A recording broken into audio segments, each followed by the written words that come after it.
Hello, everybody, and welcome back. This is episode 19 of High Street Sports. John Ross is dancing. It's good vibes. It is week 8 of college football, week 7 of NFL football. There's a lot going on. It's really starting to heat up across the country. John Ross, what's going on, buddy? How you doing? What's up, buddy? You know why I'm dancing? Why are you dancing? Because even though we're halfway through the football season, we got 5 ranked matchups this week in college football. That's why I'm dancing. And I'm dancing because the Panthers don't play this week. You can't hurt me if it doesn't happen. So, yeah, exactly. We all win. There we go. So let's jump right in to this week's college football top 25 madness. Starting at number 25, UCLA at Stanford. UCLA last week. Let's see here. I cannot see what they did. They lost 36-24 to Oregon State. So, they tumble in the polls down to number 25. Stanford with an absolutely incredible comeback win against the Buffs. Just a tough one for Coach Prime in Colorado to stomach on that one. What do you think about UCLA at Stanford? Yeah, UCLA lost a tough one to a good defense in Oregon State, and Stanford, like you said, really big win. I think that was more about Colorado losing than Stanford winning, though. Even though I think the receiver on that team had like over 200 yards and 3 touchdowns in the second half. So they had him in the first half, but yeah. But regardless of that, I'm going to take the Bruins in this one. They're minus 17. I'll take them to cover. Yeah, Stanford, not a good football team, and Colorado, well, not really a good football team yet for Coach Prime and the Buffs. Just an abysmal lapse of focus in that second half to lose that game to Stanford last week. So UCLA gets a chance to get a little bit of a get back game against Stanford. Albeit on the road, but still shouldn't be too much of an issue there for the Bruins. Number 24, Iowa at Minnesota. Minnesota team again that we've kind of talked about. Pretty good defense, not much on offense. Haven't really lived up to the standard that they've come to know in Minnesota the last couple of years. What do you think about the Hawkeyes and Golden Gophers? Yeah, Iowa, really big win last week at Camp Randall against Wisconsin. Ugly game like we were expecting out of that one. And then I think this one will be just as ugly, if not uglier. Iowa minus 3.5. I'll take that because honestly, if a point spread is over 7 for the Hawkeyes this year, I'd be scared to take it. But with how bad they are on offense and how good their defense is, and Minnesota's got a good defense on this one. But yeah, I'll take Iowa in a bowling shoe ugly win. Yeah, this will be one of those classic, just like you said, ugly Big Ten mid-afternoon games. So, yeah, I think Iowa will take care of business there against Minnesota after, as you mentioned, a pretty big win at Camp Randall last weekend. Moving on up, number 23, Tulane versus North Texas. Don't know anything about North Texas. What do you think about Tulane? Tulane got a really big win last week at 4-1 Memphis. Michael Pratt, their quarterback, is playing really well right now, and Tulane, 1 loss right now, so they're going to keep it rolling this week, vie for that possible New Year's Six bowl. It's minus 20 Green Wave. I'll take them in that one. Like you, I don't know much about North Texas other than their mascot is Mean Green. Yes. Yeah, there's Mean Green versus the Green Wave. Who's greener? That's I think Tulane's. I think the Wave's going to be greener this week. Yeah, so we'll give the edge to Tulane there.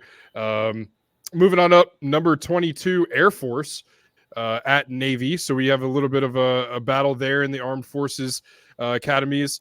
Number 22, Air Force looks to build momentum, and these Armed Forces academy games are always exciting to watch. If nothing else, for the pageantry that comes with those. Not a lot of offense in these games. Usually a lot of triple option, not much throwing the ball. What do you think about these two matchups? Yeah, Air Force minus 11. Air Force looks really good so far this year.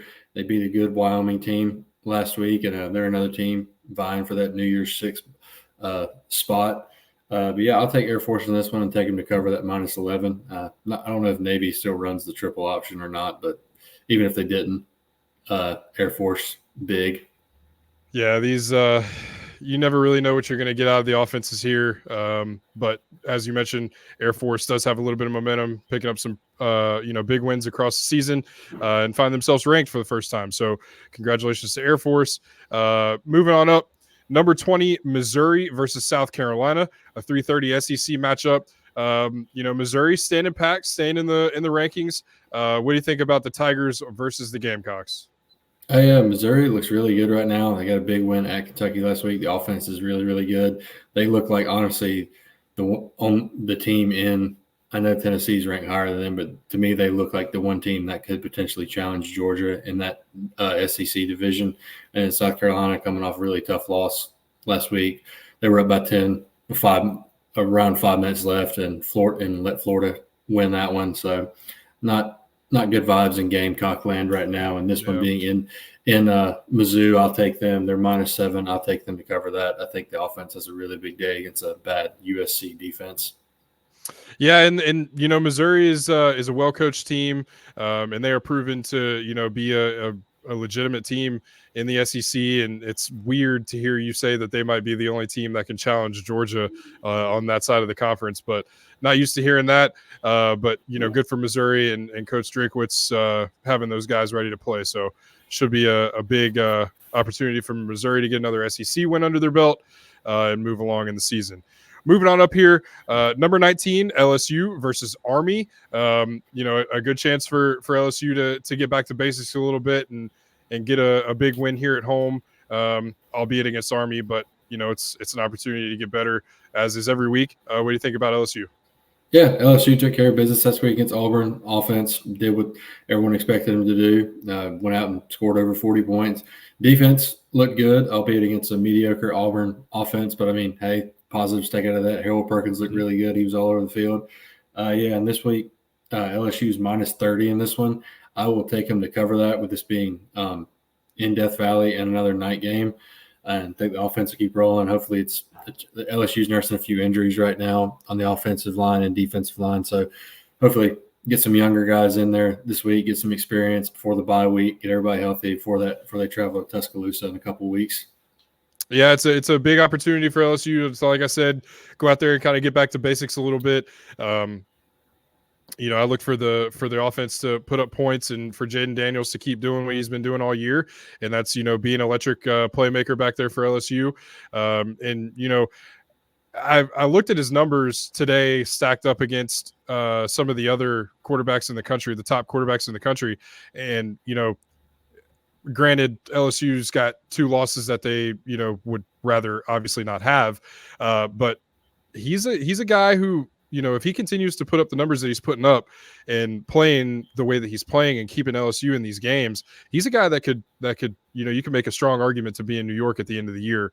And he's been playing really well, and this is a week to keep that going. And as you said, kind of build momentum heading towards that big matchup next week. So I think big opportunity. I saw something earlier where if his career were to end right now, his passer rating, or I can't remember what the stat was, would be 7th behind Kyler Murray, Baker Mayfield, Mac Jones, Joe Burrow, nothing but Heisman Trophy winners pretty much. So yeah, the dude's a baller, man. And I get they have 2 losses, but Lamar won the Heisman with 3 losses. Oh, yeah. RG3 won the Heisman with 3 losses. So yeah, it's not outside the realm of possibility. And like I said, with his numbers looking the way that they do, and I think it's a big part if you use the eye test because he looks the part. So we'll see how that goes and how that plays out. But I think people to have their quote unquote Heisman moment. So he'll have that chance in a few weeks at Bama. Michael Penix Jr. kind of already had his with his showing. We'll get him a little bit later. That showing against Oregon, but yeah, I know that's a big thing voters like to see. Yep. So whatever that means. The goalposts move every year, so it's kind of hard to figure out, what the criteria are and what they look for, and whatever. But we'll leave that to the powers that be. Moving on to our first ranked matchup of the week.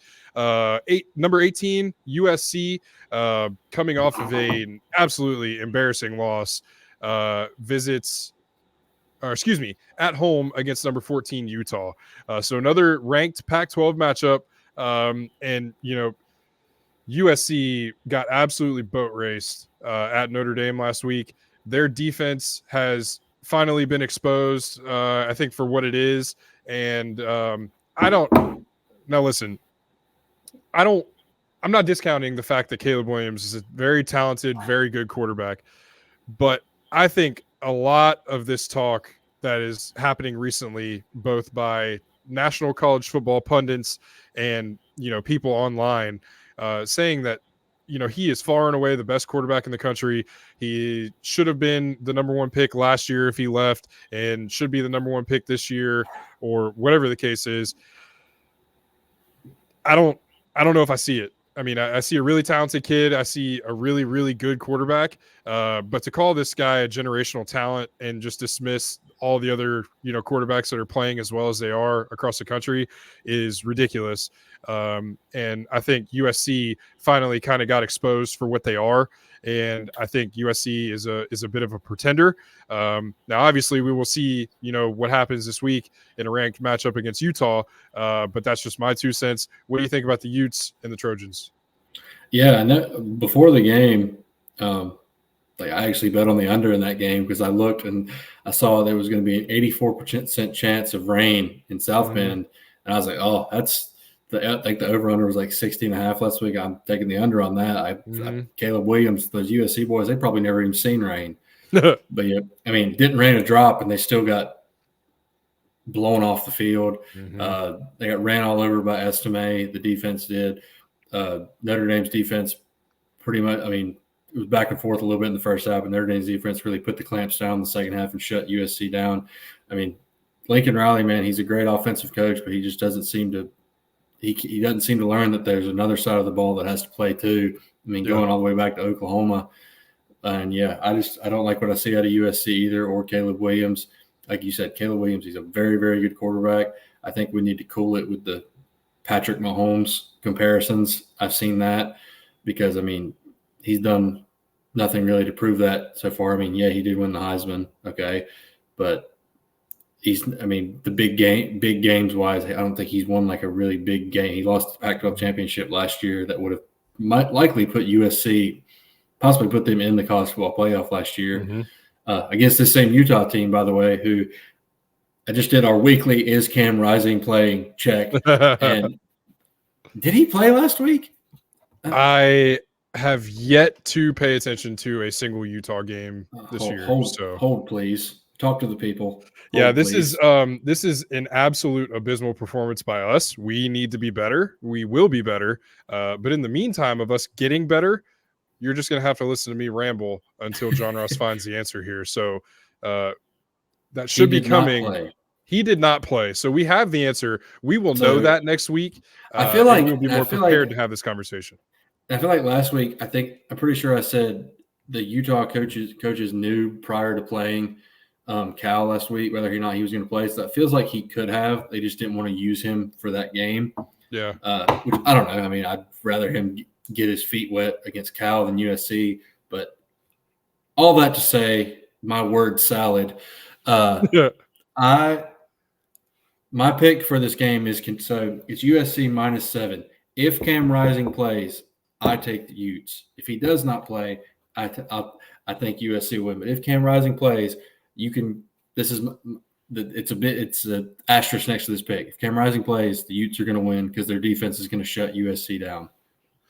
Here's my hot take, and here's my biggest concern. And I don't even know if this is a hot take at this point, but if you're USC and Lincoln Riley, you should be absolutely embarrassed by the performance that you had last week, understanding that Notre Dame is coming off a stretch of playing 4 straight ranked games, 2 of which have been on the road, and all of them have been in prime time. So they get punched in the mouth, and it's a late last-second victory for Ohio State in South Bend.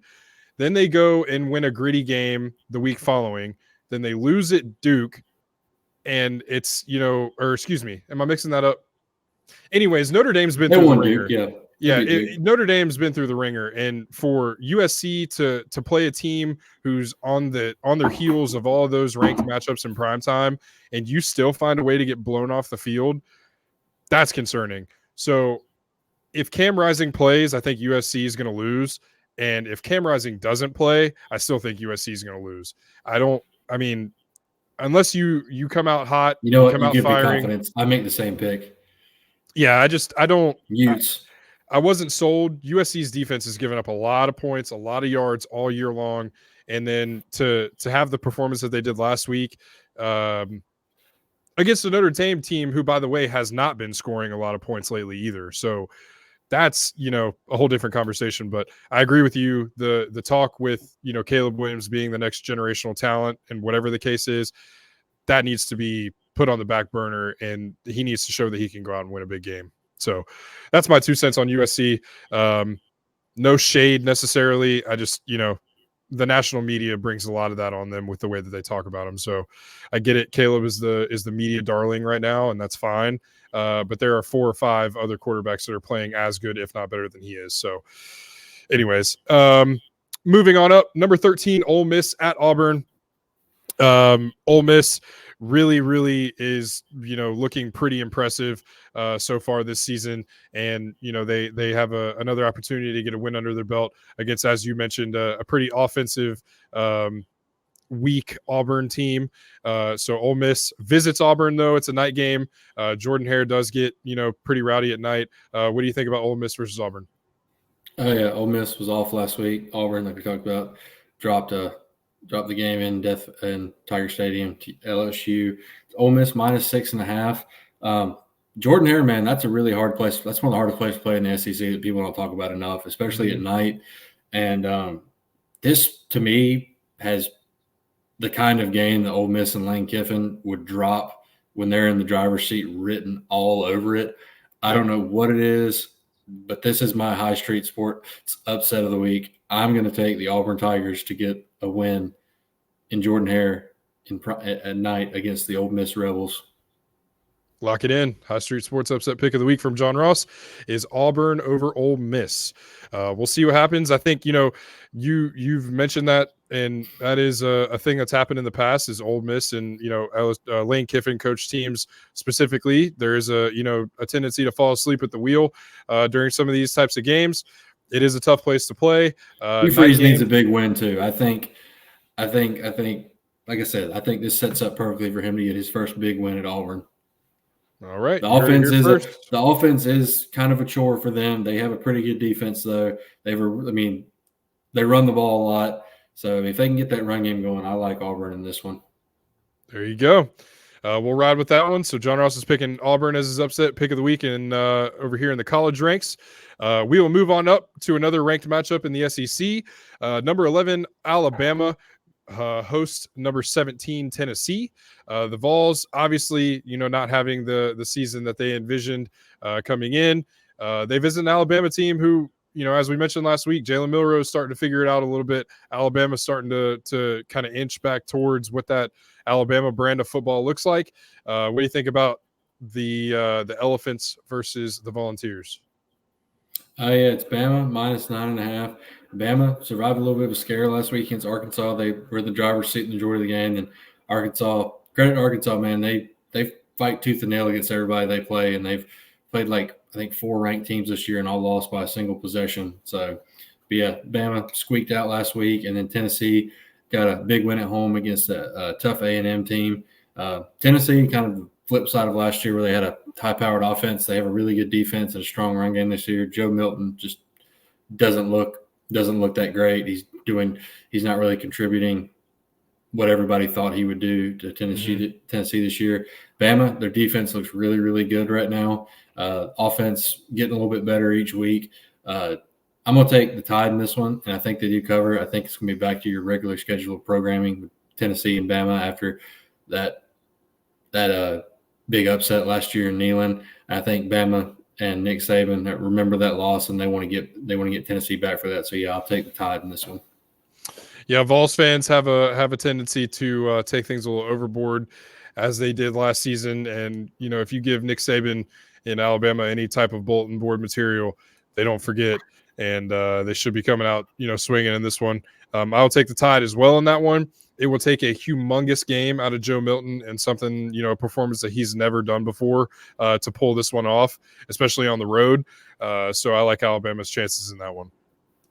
Moving on up to what I would say is one of the hottest teams in college football right now is the number 10 North Carolina Tar Heels, cracking the top 10 after a humongous win against Miami last week. They host Virginia, a 6:30 game in Kenan Stadium. I picked them as a little bit of a sleeper dark horse pick for my college football playoff predictions that we did last week, and they made me look good last week. So I'm going to continue riding Carolina and Drake May. The addition of Tez Walker has done enormous things for Carolina's offense. Their defense is humming. Mac Brown's got those guys playing some good ball down there in Chapel Hill. What do you think about the Heels versus the Cavs? Yeah, I texted you. It was yesterday, the day before, how I really, really liked you. You had the balls to put him in your top 4. I did not. I just picked him as a sleeper. But yeah, Carolina looks really, really good. Drake May is starting to round into form. Like you said, Tez Walker, 132 yards last week and 3 touchdowns. Really good timing for him to come back too, because I think they lost one of their receivers, Kobe Paysor. I think he should be out probably throughout the rest of the regular season. I think he'd have a chance to play in the ACC championship if they played. But having Carolina's firing on all cylinders. The defense looks really, really good. Far cry from last year. That linebacking core, man, is insane. Power Eccles, Cedric Gray, and the Rucker kid. I mean, I think they had 21 combined tackles against Miami, 4 tackles for loss, 2 sacks, 3 pass breakups. Like, they're just Carolina's firing on all cylinders, and they got a really bad UVA team this week, and they're minus 23.5 at home. I'll take them to cover that. And then, man, they're in a good spot right now, 6-0, and then they got at Georgia Tech next week, and then Campbell at home before they get into tough stretch to end their season. But yeah, if they can just take it one week at a time, man, and I definitely think they could make your pick come to life. They're doing the little things, and I think from what I saw from that Miami game last week and even the weeks prior, since the first week of the season, it seems like every week Carolina's gotten a little bit better and a little bit better and a little bit better, and that's getting them to where they are right now. And I think they're doing the little things better than they ever have, and that is proving to be huge for Carolina. And they've had expectation before. They've had some pretty good teams before and haven't really been able to put it together, and it was because of the defensive side of the ball. And as you mentioned, they've got guys on that defense that are all over the place. They're always on the ball. They're making tackles. They're forcing the quarterback's hand. They're not making anything easy for the opposing offenses. So that's what you want to see out of a football team, and Carolina's there. So I think they win this one big. As you mentioned, a pretty bad UVA team this year. So a lot to look forward to for Carolina. You just cannot take your foot off the gas, can't lose focus, and good things will happen if they win out. They've been in this position before, and they dropped a game they shouldn't have. So you hope they've kind of learned. I did see something where Mac Brown said their Sunday team meeting after this past weekend's game was one of the more tough, passionate ones he's ever seen. Like, guys weren't satisfied and stuff like that. So it's good they have that kind of attitude. And it sounds like some of the guys know, like, they've been in this position, like last year, for example, and they dropped games they shouldn't have. Yep. So I mean, there's a lot on the table for Carolina, especially in Florida State's a good team and Duke is a good team.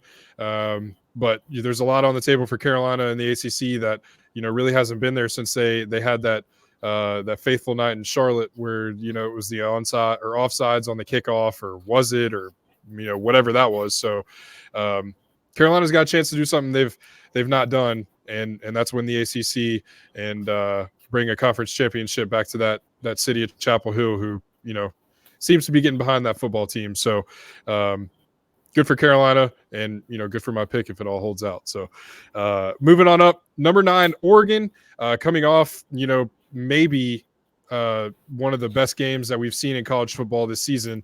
On the other end of that, unfortunately, but they face a Washington State team. What do you see from Oregon, and where do they go from that loss last week? Really tough loss for Oregon, especially. I only got to catch the end of it, so I got to catch that boneheaded 4th and 3 call near the end of the game when they're in their own territory.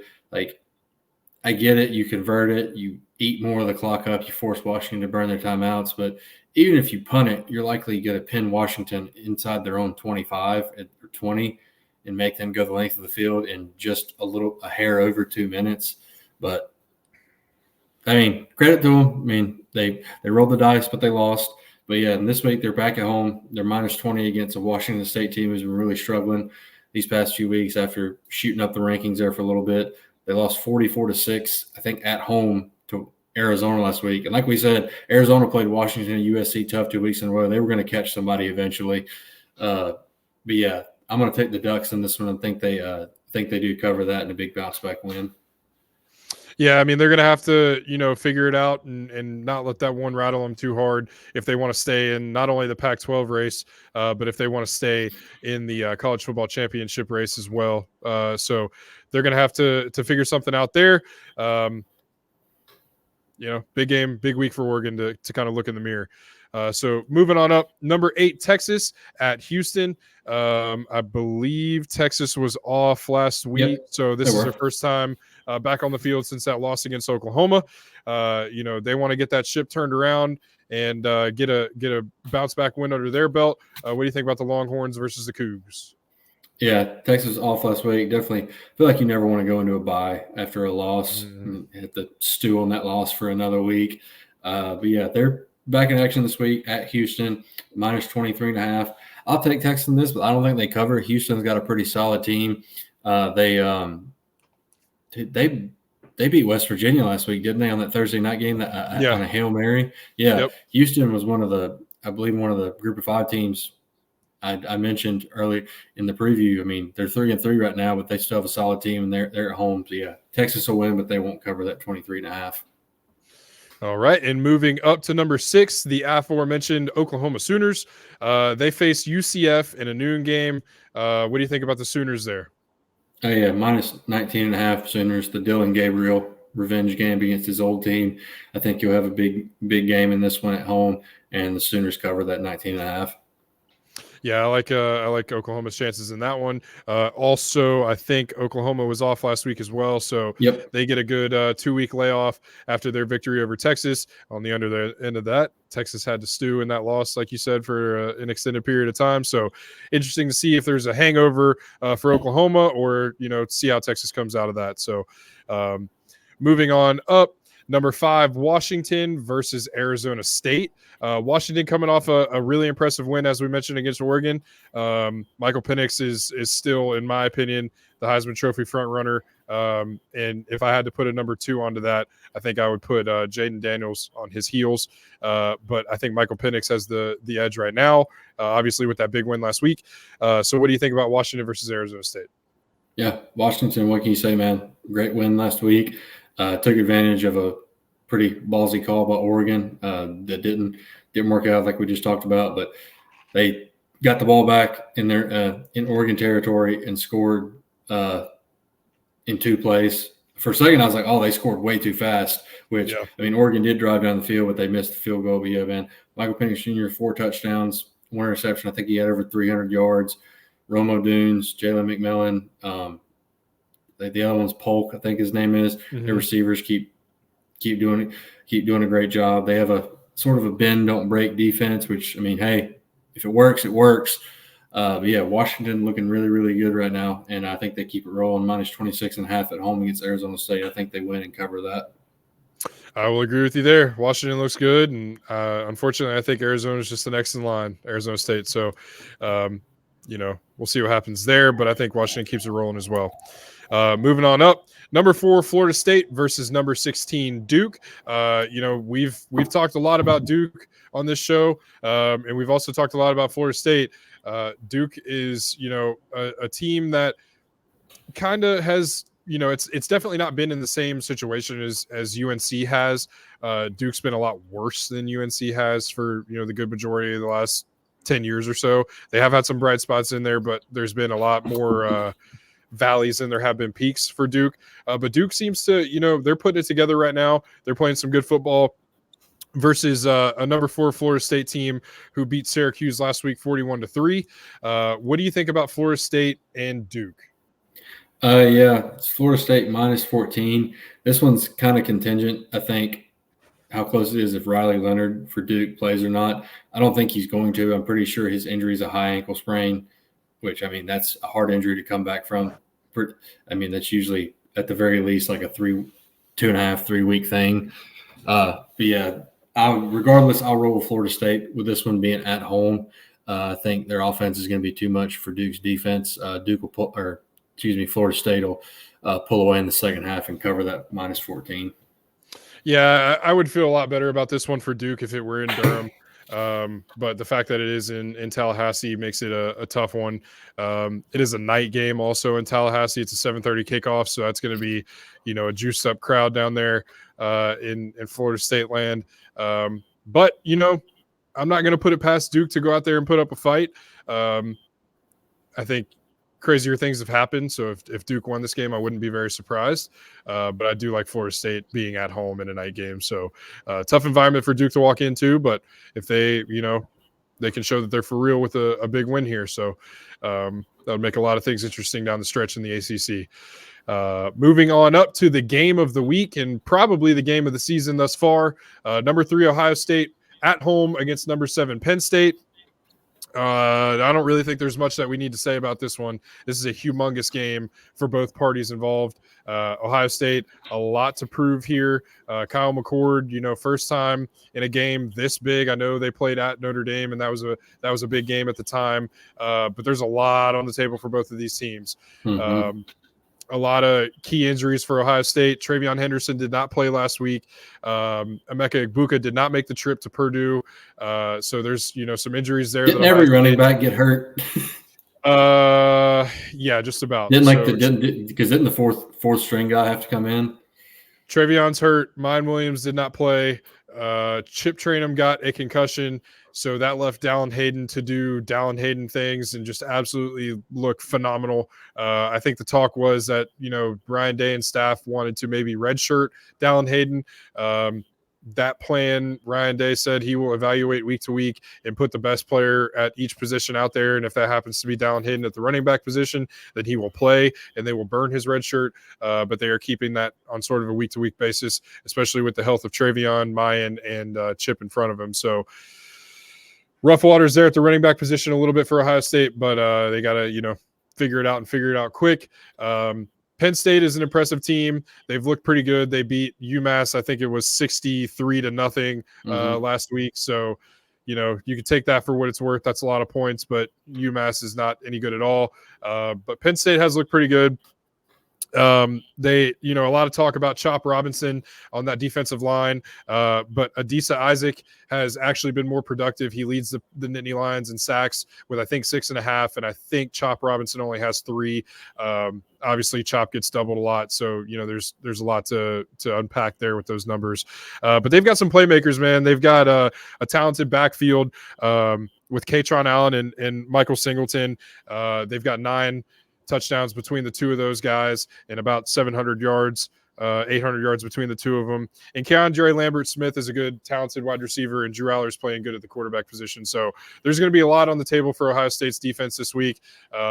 Jim Knowles, in that defensive bunch, has the team, looking really, really good on defense. Ohio State has the second scoring defense in the country behind Michigan, and then third would be Penn State. So there's a lot of good defense played in the Big Ten East. But for Ohio State, the difference here is going to be the quarterback position, and it's going to be Kyle McCord. And, a lot of talk is being made about Kyle McCord and this being his first time in a game like this. But Drew Aller is a first-time starter as well, and especially in a position like this. A lot of talk about Penn State not being intimidated by the atmosphere at Ohio State. I think one of their players said that they play in front of 110,000 regularly. Ohio State sits at about 104 when they sell out at capacity. So some shots thrown there. We'll see what comes of that. What do you think about the Buckeyes versus Nittany Lions? I think this all comes down to Ohio State's offensive line and their running game. I know they're dealing with a lot of injuries, but it sounds like they should get Henderson back this week. It sounds like last week was just a precaution, not playing him.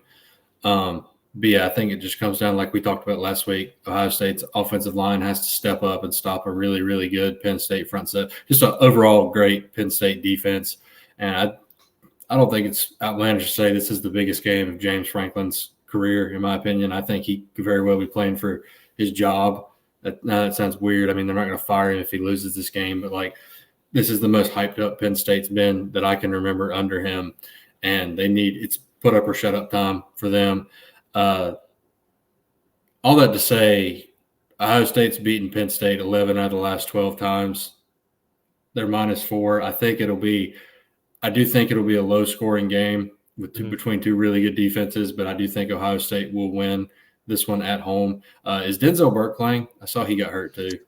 That is unknown at the moment, I think. So that is going to be, a pretty big thing to look out for Ohio State. I will say that in his absence, freshman Jermaine Matthews, who has basically been, a special teams guy / garbage time at corner when he does get in, was not only the special teams player of the week last week, but also stepped in and filled in pretty well for Denzel after he went out. So obviously Denzel is a really, really talented player and the best corner that Ohio State has. But, Jermaine Matthews stepped in and played well, albeit against a pretty bad Purdue team. But yeah, so we'll keep an eye out on that one. I don't know yet if Denzel Burke will play. If I had to guess, I would say at the moment, no. He could not put any weight to him. He couldn't put any weight. They didn't show anything. Peacock, first of all, I saw he left and didn't come back out to the sideline. Let's talk about something real quick. I don't know if you've watched a game on Peacock yet this season. The coverage is absolutely abysmal. Missing plays during replays, missed calls, not knowing names. It's unbelievably bad. And that game against Purdue last week for Ohio State against Purdue on the Peacock was almost unwatchable to the point where I almost muted it and put the Buckeye radio broadcast on. But nobody saw it. They didn't show it. The team didn't really talk about it. I do know that he was helped off the field. He was in the tent on the sideline for about 10 minutes or so and then helped off the field. Did not put any weight on that ankle. So that's, something to look out for and will definitely make a difference if he can't play. Gotcha. But yeah, regardless, another deal with injuries. I know the offensive line hasn't been what you yourself and a lot of Ohio States have hoped for so far, but I'm going to err on the side of track record in this. 11 out of the last 12, make it 12 out of the last 13. Ohio State's going to win this one, albeit I think it'll be a close one up until the very end. I think Drew Aller will throw a very backbreaking interception. It just seems like interesting you say that. Drew Aller, 65.2% completion percentage, 1,254 yards, 12 touchdowns, no picks. So this is going to be a game anybody. They have not. And this is going to be I'll give them this. They did pick apart a really good Iowa defense in Happy Valley, but this is a different animal. Yeah, it's it's an Ohio State defense too, who is really starting to figure out, some things on the defensive line to get to the quarterback. There's been a lot of pressure, but there's really not been any sack numbers. And in the last 2 weeks, Ohio State has really, really turned up the heat on the quarterback. They got after Talia Tagovailoa a little bit a couple weeks ago, and they got a couple sacks this past week against Purdue. So the difference is going to be Ohio State's defensive line and specifically Jack Sawyer and JT Tuimoloau to get after the quarterback, get in Drew Aller's face, make it uncomfortable, and for the rest of the Buckeye defense to force some turnovers. So I do think it's going to be close. I do like the Ohio State -4 number. I think my pick on the show on Sunday was Ohio State 31-24, and I'm going to stand by that. I like what I saw out of Kyle McCord in that late game 2-minute drill against Notre Dame. There's not really much that can rattle that guy. The only thing is he has to start quicker than he has been. Ohio State's offense cannot come out of this game in neutral for the first, 15, 20 minutes of game time. So it's imperative that they get going quick, but I do like Ohio State's chances. Ryan Day is unbelievable against the Big Ten. And I think that trend stays the course there, and I think the Buckeyes get a big win. Going into the rest of their schedule. So sounds like that any pressure on the quarterback will have to come from the right side of the interior, because that left tackle for Penn State, I can't say his name. He's like 6'7". I don't think he's allowed a sack in the last 2 years, if I'm not mistaken. Well, he'll have to deal with Mike Hall and JT Tuimoloau this week, so it'll be a pretty big test for all parties involved. It should be a great game. Buckeyes, Nittany Lions in the shoe. It is a scarlet out of the shoe, but it is a noon game. I don't know why. They just announced.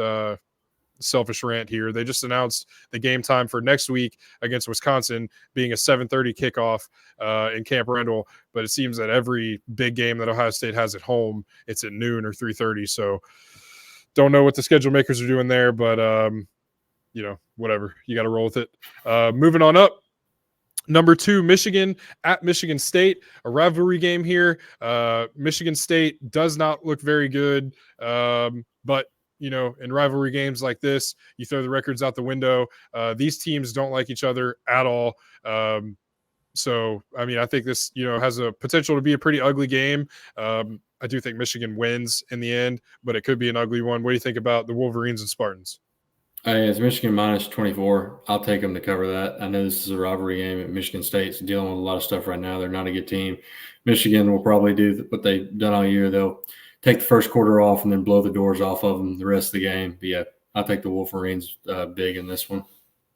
Yeah, I think Michigan will win that one as well, propelling them to pretty packed little last stretch of their season as well, playing Penn State and Ohio State coming down the stretch. So that is with Georgia being off this week. That is your college football week 8 top 25 preview. A lot to come this week. A lot of big time ranked matchups. A lot on the stake for the landscape of college football. Should be exciting. We're going to be here for it all. Moving on to the rest of the show in the NFL talk that is coming. So I will turn this show over to you and let you drive this NFL conversation. All right. So starting off with our records from last week, I went 11-4 in week 6. How about you? I did not, and as we mathed before the show, I went 9-6 to get my record overall to 53-40. I'm sitting at 57-36, so we're pretty much neck and neck up there. But yeah, see where we end up after this one. Maybe we'll tie. Maybe you'll jump in front of me. Maybe you won't. We'll find out. Tune in next time. Yeah, we'll start off with Thursday night football. Jags at Saints. New Orleans -3. New Orleans lost at home last week. Or was it at home or was it in Houston? I cannot remember. I think it was at home. I know it was at Houston, but yeah, they lost to Houston in a tight one, kind of an ugly game from start to finish. And then the Jaguars got a pretty big win at home against the Colts. Pretty much a blowout there. I think they won like 37-22. But yeah, it's New Orleans -3 in this one. Superdome's never an easy place to play. The Saints always seem to play better there. They got a good defense, but I'll take the Jags to keep riding their momentum after beating the Bills and then getting a big win at home last week. And I'll take the Jags to win this one. Yeah, I'm going to take the Jags as well. They're hot. I like the momentum that they have. Travis Etienne looks really, really good too. Etienne looks good, and so does Trevor Lawrence. I think, is he banged up by chance? Did he make it out of that? Did he play the rest of that game? I saw he got hurt. I'm not sure really what happened, but yeah. Anyways, Trevor Lawrence looks good. The Jags defense, man, looks really good too. So I will pick the Jags in this one. New Orleans, I don't know what exactly they've got going on. I did see a pretty funny clip of Jameis Winston talking to Alvin Kamara on the sideline, and Jameis was trying to get some kind of point across, and Alvin was kind of side-eyeing him, just nodding his head, looking at him like, can you just go somewhere else instead of talking to me about whatever you're saying right now? Well, Jameis will be heard. That we know that. So I'm going to go ahead and keep riding with Jacksonville here. I like the momentum that they have. Big win last week against Buffalo, so I'm going to pick the Jags. Yeah, next we got Bills at Pats. Buffalo -8.5. Buffalo, kind of a surprisingly tough win on Monday night against a bad New York Giants team. And then the Patriots, they suck. Feels good saying that. I'm not going to lie to They you. do suck. Against the Raiders, I think going into that game, the Red Sox had scored more points than the Patriots in the month of October. And mind you, the Red Sox played October 1st and their season was over. So do with that what you will. That's not the case anymore, but that was the case. Statman John Ross coming in hot. Yeah. But yeah, Bills are minus 8.5 this one, and that may seem low to you, but if Vegas thinks how I think, it seems to me like Buffalo plays down to the level of their competition, and especially Josh Allen. I don't know what it is, but that's not a good thing. I mean, if you're a top team in the NFL, you got to take care of inferior teams how you'd expect a team like that to do so. But regardless, I'll take Buffalo in this one. I'll take them to cover 2 against a really, really bad Patriots team in New England. Yeah, I think that's their only real saving grace in this one. Something seems off in Buffalo, like, just altogether. I don't really understand how a team that contends and looks the way that they have Blew for the the last. Dolphins off the field a few weeks ago. Yeah, And it's real up and down. I'm not sure. Something just doesn't feel right with that team, and it doesn't feel the same as it did in the past. So, but that being said, the Patriots are just awful. I mean, like bad, awful. So I will go with not the Patriots in this one, and I think Buffalo gets another win. And moving on, the team who got the upset of the week last week knocked off the previously undefeated San Francisco 49ers, the Cleveland Brownies, going to Indy to play the Colts, the Anthony Richardson-less Colts. Come out that Anthony Richardson is most likely going to have season-ending shoulder surgery. Really sucks to see that for the guy. I guess he was really showing out when he did get his touches, but really makes you worry about a guy who plays like that. Hopefully they can protect him, get him to protect himself too, because he looks like he could have a really promising career. But regardless, it's Cleveland -2 in this one. Is Deshaun going to be back this week? It's a good question. Seems like a weird situation. It is a very weird situation. I think I saw a report that came out that said that Deshaun will probably miss multiple weeks for whatever that's worth. I think coming off, he's already not played in 3 weeks given the bye week. But yeah, just a very interesting situation with Deshaun. Not really sure what to make of all that. But I mean, I did like what I saw for the most part out of PJ Walker. Came in and played really well for Cleveland outside of a turnover. But he's for good the for Browns, at least for the most one. part, man, he is good for at least one. The Browns defense is, I saw, the only team to hold or to only allow just over 1,000 yards of offense in as many games as they've played. They moved to 3-2, so that's through 5 games.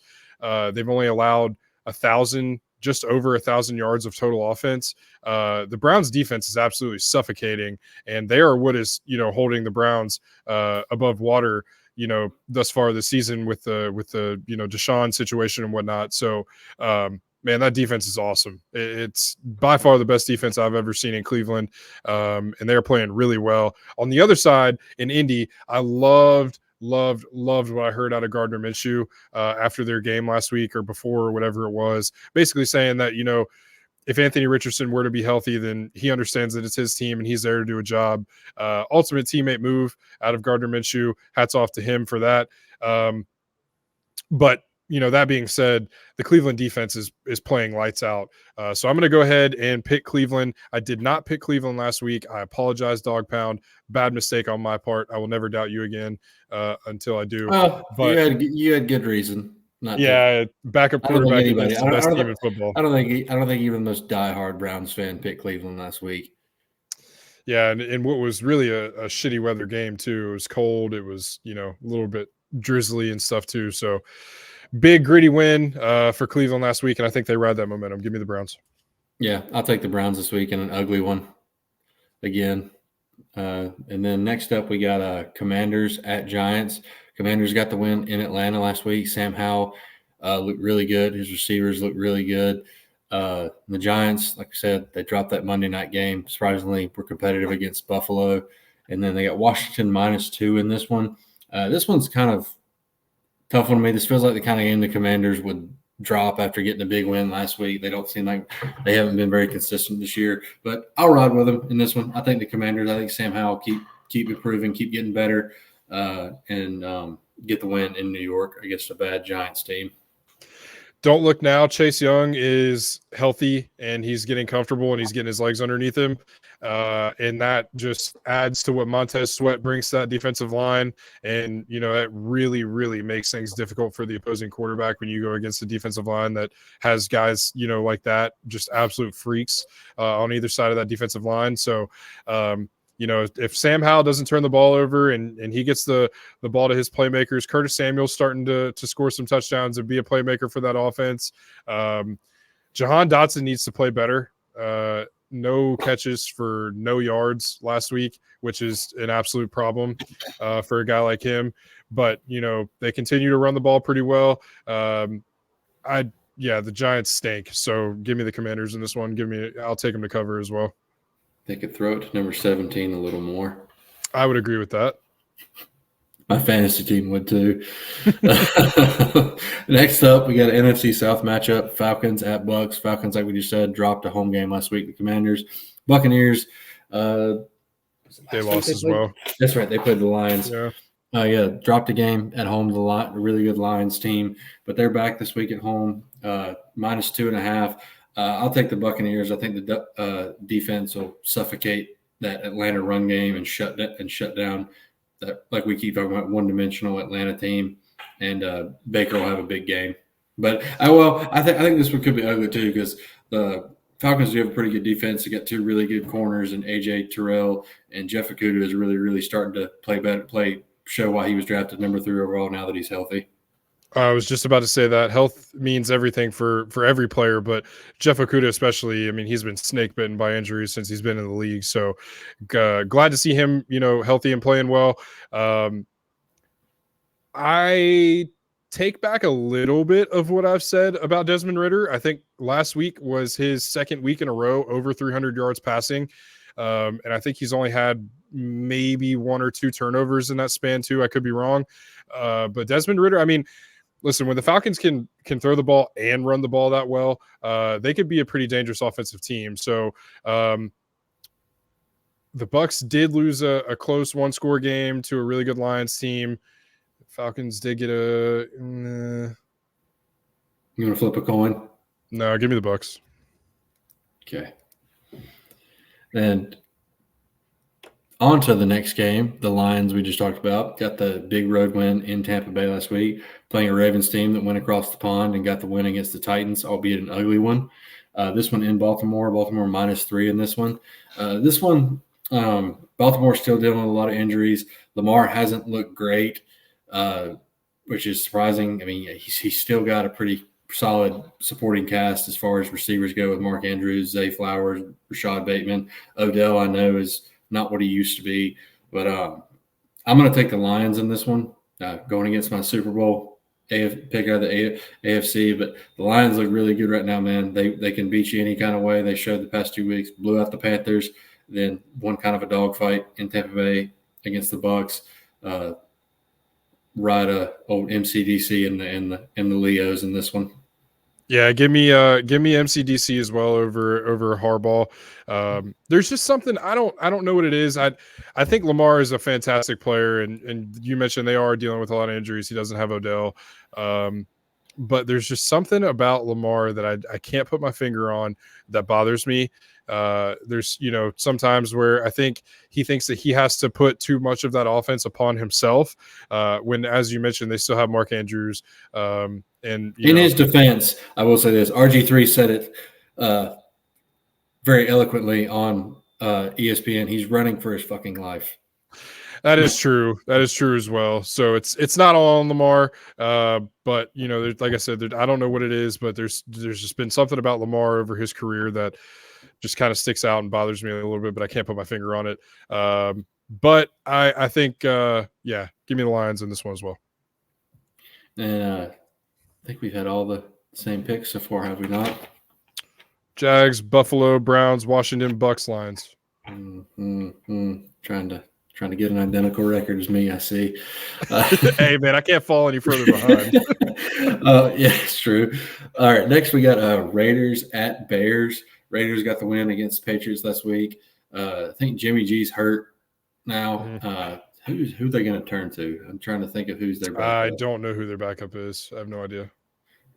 Sorry, guys. We're really firing on all cylinders today. But regardless, at the Bears lost last week against wow, I'm just on it.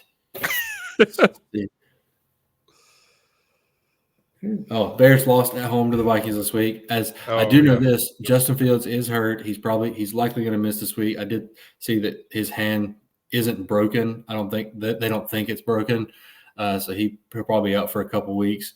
But regardless, I'll take the Raiders in this one, especially with that Justin Fields seems like the only thing that made the Bears even interesting to watch. God knows what they're going to do without him.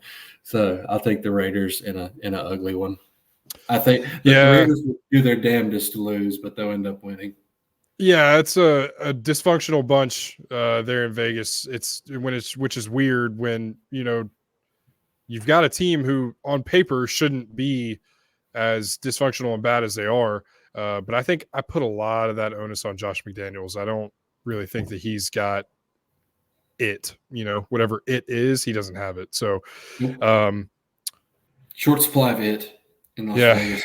Yeah, short supply of it. Our picks are going to continue to stay the same because I think Max Crosby would be enough to propel the Raiders to a victory here. Doesn't matter what's on the offensive side of the ball. So, the Bears stink, and Chicago stinks a little bit less. Bears stink, Vegas stinks a little bit less. Give me the Raiders. And then next, we got an NFC West matchup, Cardinals at Seahawks. Cardinals dropped last week to the Rams. And then the Seahawks coming off a loss at Cincinnati in a close one. In this one, Seattle -8. I'll take them in that one being at home. That's a tough place to play for anybody. Cardinals aren't a very good football team. I think Geno Smith and that receiving core will have a big day. Hopefully DK doesn't punch anyone after the play's over this week. I don't know what that dude's problem is, man. He does that to everybody. I just don't try him.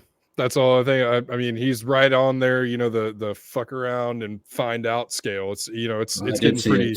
I did see a tweet, and forgive me, anyone that comes after me. Someone said the CTE talking in his head like demons. Jesus. Well, he does it a lot. I don't know what. Don't breathe on DK. No, leave him alone. Just leave him alone. Yeah, you might get punched. All that being said, very little football analysis of that one. Give me the Hawks in that one as well. Can we start giving the ball to former Buckeye Jackson Smith and Jigba a little bit? Maybe it's him, but if it were up to me, I think he's healthy. I've not heard that he's not. So I have a hard time believing to be sharing that offense. Yeah, I have a hard time believing that guy can't help you. With as good as he is, there's just no way that he can't help that offense. So I know a team they could trade him to, but they don't play this week, so we're not going to talk about them. Moving on, next we got the Steelers at the Rams. Steelers, they were off last week, if I'm correct. Yep. And then the Rams, like we talked about, got the win against the Cardinals. Rams don't really know what to make of them right now. Some weeks they look really good, like last week. Other weeks they don't. Matt Stafford's been all right this year. He's got Cooper Kupp back, which is a plus. Cooper Kupp's back to doing Cooper Kupp things, and he's got Cooper and Puka to throw the ball to. And it's LA -3 in this one. Kind of a small line with them being at SoFi. I know the Steelers defense is good, but I think the Rams will win this one and cover that one. Yeah, they've definitely got momentum. I do like the Steelers' chances when you factor in that defense and their ability to get after the quarterback with TJ Watt. So I'm going to deviate here for our first different pick of the week. My Browns fandom, and I can hear my father in my head saying, Don't you dare pick the Steelers," but I'm going to pick the Steelers. So I think they'll be able to go out to LA and get it done and slow down that Rams offense, which is kind of finding some momentum. All right. The next we have an AFC West matchup. We got Chargers at Chiefs. Kansas City coming off the win last week against the Broncos on Thursday night. And then the Chargers coming off a Monday night loss to the Cowboys, both in close games. Chargers, I picked the Cowboys just because the Chargers, just when you think they figured it out, they take 2 steps back. And then the Chiefs, they've kind of been just toying around with teams, it feels like, the past few weeks. Honestly, ever since the whole Taylor Swift stuff started, but that's neither here nor there. I don't think it has anything to do with it. No, I don't think so either. We both are of the opinion it's a PR move, good for both Yeah. of them. But yeah, does it seem like the Chiefs keep getting? I know the narrative right now is they're the league darlings, which rightfully so they are. Does it seem to you like the narrative of them getting bailed out by the refs is kind of true? Yeah, I definitely can see it. I mean, Yeah, they I benefit agree. way more than they're on the other side of it, and it always kind of seems to happen when there's a big point in the game. So, yeah, I would buy that 100%. Yeah, but regardless, this one being at Arrowhead, like I said, Kansas City minus 5.5. I will take them to win this one. Selfishly, with as high powered as both these offenses seem, I'd love to be a shootout, but I think it'll be another ugly one because that's not what we want. That's what we'll get. Yeah, it does seem like Andy Reid's kind of playing with his food a little bit. No pun intended. I think it's playing with his nuggies. Yeah, kind of. Let me see about those nuggies. Greatest commercial ever. It's fantastic. It gets me marketing. every time. Fantastic marketing. But I mean, they are who we thought they are, and they're still a good team. And on the other end, man, the Chargers just find ways to lose, and I don't know how. I just had his name. What's their head coach's name? Deuce Staley. Staley. Yeah, I don't know how. But Todd. I think it's Todd Staley.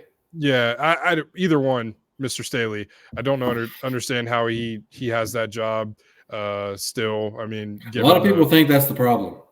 Yeah, I mean it's blunder after blunder. You can't go for it the way that they did. What was Brandon it on fourth? Staley, excuse me, Brandon Staley on 4th and 3. I mean, I don't know. I'm not the coach, but in my opinion, I think that was a bad move. So I think that is the problem. I mean, Justin Herbert's not a bad quarterback. I know he's hyped up a little bit more than he should be, just given the product he puts out.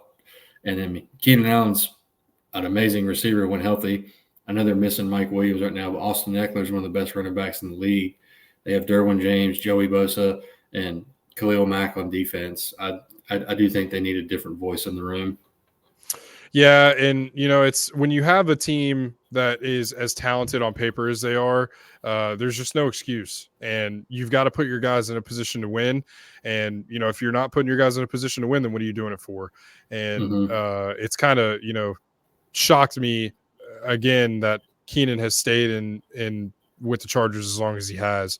That's a guy who could have gotten a massive payday to go somewhere else and be on a contending team, and he's chosen not to. And to his credit, but yeah, if he continues to stay healthy, that might change. Yeah, it's a head scratcher as to how they end up losing games that they should not. And like we said, especially with the talent that they have on both sides of the ball. So, however, High Street Sports upset pick of the week: the Chargers get it done and beat Kansas City. All right, we're deviating 2 games in a row. I like it. I picked the Chargers last week against Dallas, and they screwed me, so don't do it again. Next one, I don't know what direction to go on this one. I make that part of me doesn't even want to pick this game, but it's Packers at Broncos. Green Bay -1. Green Bay, man, they've kind of flipped the script of what we thought they could be early in the season. We both thought Jordan Love was another franchise quarterback sitting behind Aaron Rodgers, and he's not been horrible, but he also hasn't been good, and the Packers just haven't been good. Broncos, I don't know what these people say. They suck. They're not good. I, if I were them, I would actively start tanking. Yeah, I But don't think there's any reason for the Broncos to. there's a fire sale coming for them. Yeah, but and they can't get rid of Russell Wilson. So where the hell do you turn? I mean, I don't. Yeah. Yeah, because I mean they're probably going to trade Jerry Jeudy and Cortland Sutton. And speaking of Jerry Jeudy, there are a lot of people you should talk trash to. It's not number 89, Steve Smith. Ask Chris. I would not recommend it. I would not. Yeah, but love you, Steve. Yeah, love you, 89. But yeah, not. But back to this game. Like I said, Packers -1. I will take Green Bay in this one just because I feel like the Broncos will find some way to lose this. And yeah, what say you? In this I would agree with the week. Yeah, I would agree with you there. I've been known on this show to voice my opinion of how the Broncos and Russell Wilson absolutely stink, and that has not changed. And it's a good opportunity for Jordan Love and the Packers to go out and get a win. A lot of talk out of Jair Alexander, and he seems to be getting embarrassed when he does said talking. So, if I had to offer one piece of advice to Jair, it'd be to probably just let your game do the talking instead of your mouth. But yeah, I think the Packers shouldn't have any issue with this game. But knowing how football works, the Broncos might come out here and blow the doors off the Packers. We'll see what happens. But I'm not picking that to happen. I'm picking the Packers to win. You don't think Russell Cook? Absolutely not. If he does, he'll burn it. Yeah. Be bad. But yeah, next game, we got the game of the week, Sunday Night Football, Dolphins at Eagles. Dolphins coming off a big win at home against the Panthers, and the Eagles coming off a loss to the New York Jets last week. Defense for them could never really get it going. Jalen Hurts didn't really have a good game. But yeah, this one being in Philly, it's Philly -1.5, and Philly actually just picked up Julio Jones today. I saw that. So you got A.J. Brown, Julio Jones, Devontae Smith at receiver now. I still think, I think Julio's best days are behind him, but I don't put it past him to come out and have a 150-yard game here and there. And because, still Julio Jones, one of the best to ever do it. But I think he'll be really good for that wide receiver room and that team. And then Dolphins, like I said, the offense had a field day with the Panthers last week. Defense really buckled down on them after the first quarter. But yeah, this one being in Philly, I will take the Eagles to win this one. I think the defense, after losing last week, will be fired up to stop probably the best offense in the league, be motivated to do that. I think the offense will play better this week, and yeah, Philly gets the win. Philly fans, man, they are some of the most fickle people in the world. I've never seen the Sky. Now, granted, they haven't, they haven't put their best game on the field for a full 60 minutes yet, but I have never in my life seen the sky fall for a fan base of a team that is 5-1. My God, they lose one game and they're the worst team in the NFC by their fans' account. So, I'd like to be 5-1. Would you like to be 5-1? I would. I'd like to have one win. Philly fans, the moral of this story is be glad with what you have. Yeah. You've still got a really good football team. Jalen Hurts in that offense will get it going. The defense will, continue to be good. But this is a tough one. But being that Philly is at home, I do like their chances. However, if the Dolphins can come out and move that football, there's no telling what could happen.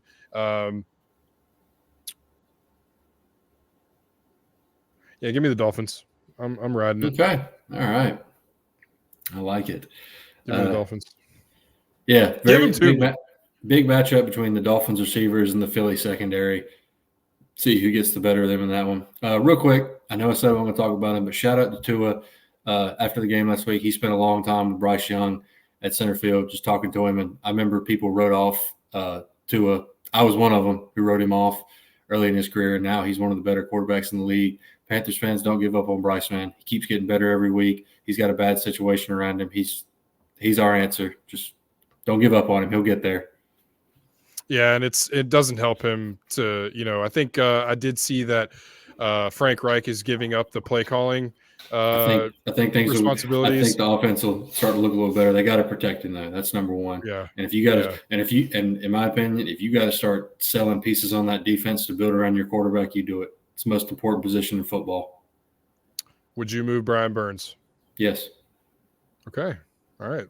That is for the right price. It's got to be at least a first round pick, which I don't think we'll get anymore because we turned down 2 firsts for him earlier this year.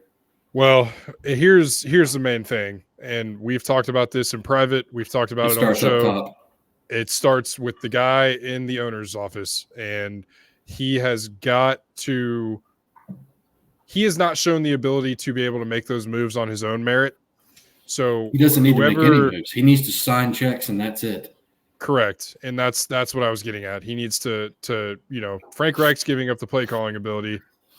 I sent you this tweet I saw that resonated with me a lot.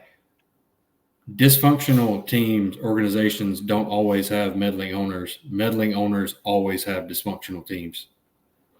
So, we're not going to name any other owners, but you can look across the league and I don't exactly. Care.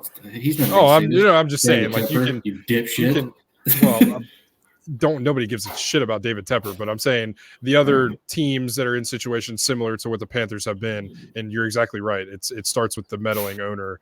The Cowboys were in that situation for a long time with Jerry Jones when he had, too much of his imprint on what the Cowboys were doing and stuff like that. So Tepper's got to just relinquish that, let his GM and people that he's put in those positions to make those decisions, let him make them and let them put that team in a position to win, because what Tepper's wishes have been and what he's been able to, put together himself has not panned out. So, I would agree with you. You got to build around that quarterback if you want to be successful. So all I have to say, like I said, shout out to Tua. I'm sure that meant a lot to Bryce, 2 Bama boys. I mean, that long conversation, I don't know what it said. I'm sure it was something to that effect. But yeah, shout out to Tua for that.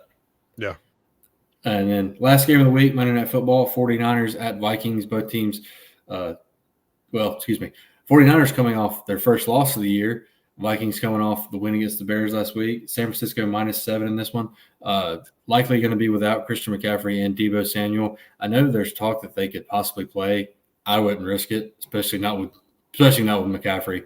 I know his is a oblique injury. They haven't said the severity. Pretty sure Deebo's is a little more serious. I want to say it was an ankle. Mm-hmm. I think so. I think so. Might be karma for that video. I saw him throwing a punch and then going to hide behind Trent Williams. But I don't know if you saw that. I did not. Yeah, there was a little scuffle at one point between the Browns and the Niners, and Deebo was talking a lot. And then I did see that. And Trent Williams came to his defense, and he just hid behind him. I'd probably hide behind Trent Williams too, so who am I to talk? But it's a pretty good defense strategy. Yeah, but regardless, I wouldn't play either of them this week. Definitely going to see without them, so you're definitely going to see what you have out of Brock Purdy. I know he still has Ayuk and Kittle, but definitely Deebo and especially CMC are his safety blankets with all those screens and crossers. That's pretty much the whole Niners offense. But hey, if it works, it works. Yep. But the Vikings, they're without Justin Jefferson still. They just seem like they're treading water, kind of staring a rebuild in the face. Kirk Cousins is still a good quarterback, so you wonder if his days in Minnesota are numbered, if they can get a good price for him. But this being in Minnesota, I still will take the 49ers, even without CMC and Deebo. I think the defense will make it a tough day for Captain Kirk and the Vikings offense. Yeah, I would agree with you there. I think, San Francisco needs to I don't want to throw salt in the wound here, but take a page out of the Carolina playbook and just not do what they did with Christian McCaffrey. Make sure he's healthy, because, as we've seen last year and so far this year, when that dude is healthy and, you use him the right way, he is as dynamic of a playmaker as the NFL has seen in a long, long time. That dude can do it all. Run the ball hard, make people miss, catch balls out of the backfield, block, So Catch balls there's nothing you can do. downfield. Yeah, you've got to have him healthy if you're San Francisco, going down the stretch. So don't let that one loss, compound into more, stuff. But I like San Francisco's chances in this one. Yeah, Monday night. That was it. We did it. We're here. Another one. Week 8, week 7. We're here. We're moving forward. Some, big stuff in the NFL, even bigger stuff in college football, as we mentioned. So a lot of ranked games in college football. Obviously, some big stuff in the NFL. We'll keep it locked. We'll be with you next week to share our thoughts and opinions on the week that was and the week that will be. Guys, thank you guys so much for coming out. Tell them what they should do. Episode 19 of High Street Sports. And what that means is like, comment, subscribe, share, all of those things. Do it all. Spread the word. Let your friends know about us. Let your friends, watch. Tell them how to watch. Send them the link. But make sure you subscribe, like, comment. Let us know what you think. We want to interact with you guys. If you guys have any questions or anything you guys want us to talk about specifically, let us know in the comments. We will read those and discuss those topics as you guys send those in. But, guys, thanks a lot. Again, we're on the road to 50 subs on YouTube, so we're really close, inching up on that. We have started hockey season, so there will be some more hockey content coming. If you haven't checked out, if you are a Blue Jackets fan and you haven't checked out the Cannon Club Pod episode 1, be sure to go over to the YouTube and check that out. We will have some more Canes talk, some more NHL talk as a whole coming soon. So be on the lookout for that, as well as the Buckeye Show on Sundays. So guys, thanks again for coming by. We appreciate you guys. John Ross, any final thoughts?